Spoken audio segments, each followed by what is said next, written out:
Welcome to today's mini lecture.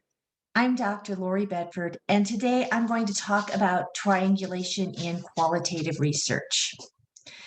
First of all, what is triangulation? So triangulation is when we use multiple sources of data that in a way that helps us build a comprehensive view of our research problem. We use triangulation as a tool to trustworthiness, specifically credibility, by examining data from multiple perspectives. So first, a little bit about qualitative data. There are a number of types of qualitative data. Many of us begin by going straight towards interviewing, which is a very common type of qualitative data collection strategy. We may use semi-structured or structured or even unstructured interviews. I recommend semi-structured interviews as I believe they um, result in the most straightforward, streamlined, and effective data that we need for our study. We can also collect data through focus groups, through observations. Many of us like to use documents, and there's just a myriad of documents such as policies, articles, minutes, essays, plans, websites, archival information. I think that in qualitative research, in my opinion, we don't use documents enough. Things like um, online discussions, written communications, all those kinds of things can be used as either primary or secondary sources of data collection and qualitative research. And we'll talk about those terms in just a minute. We also, in my opinion, don't use artifacts enough. Artifacts can be drawings, artwork, collections, any kind of physical item that we may touch and look at that may give us insight into our research problem. So how do we use triangulation? Let's look at an example. So say, for example, our research question is about how teachers use a certain instructional strategy in their instruction, how they use a specific strategy in their instruction. So again, many of us might likely go to a very common primary data source, which would be semi-structured interviews. We're going to ask the teachers, how do you use this strategy in your instruction? And we'll likely get some pretty good data from that. But we want to back that up with other sources.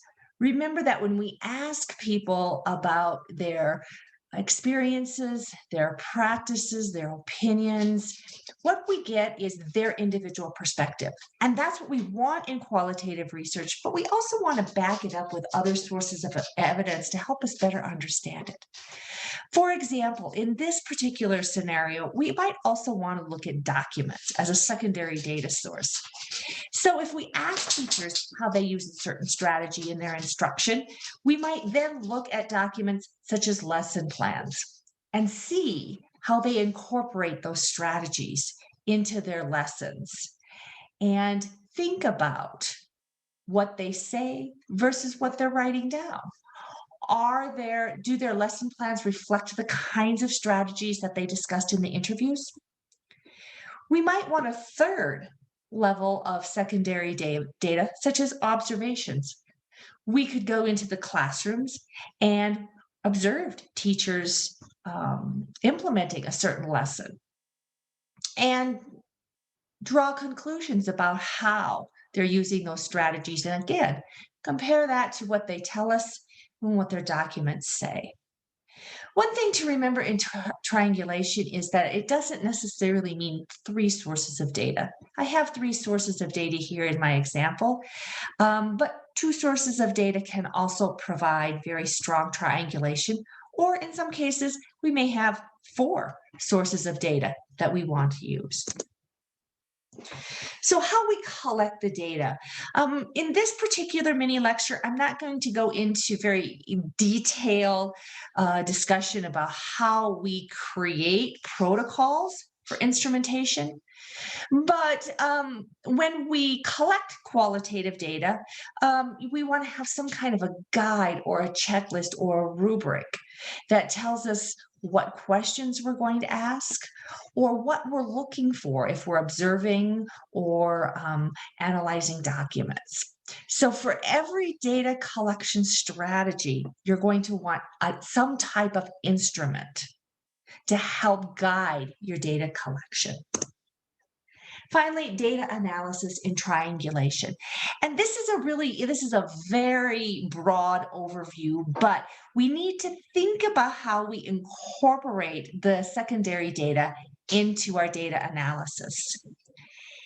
For most of us, we're probably going to be doing some kind of a thematic analysis of the primary data. That might include strategies such as open coding, followed by categorizing using axial coding or some similar kind of strategy. When we have a secondary data source, we want to think about how we're going to incorporate that. We can include that in the overall thematic analysis and have one analysis strategy that would lead us to the identifying of themes, or we can embed another type of analysis, for example, a content analysis, which gives us a little more superficial analysis than the thematic analysis would. And to do so, a good strategy might be to think about using a priori coding, using the categories that we identified in the thematic analysis as our predetermined codes. That way, we build into those categories the data that we have from our secondary sources.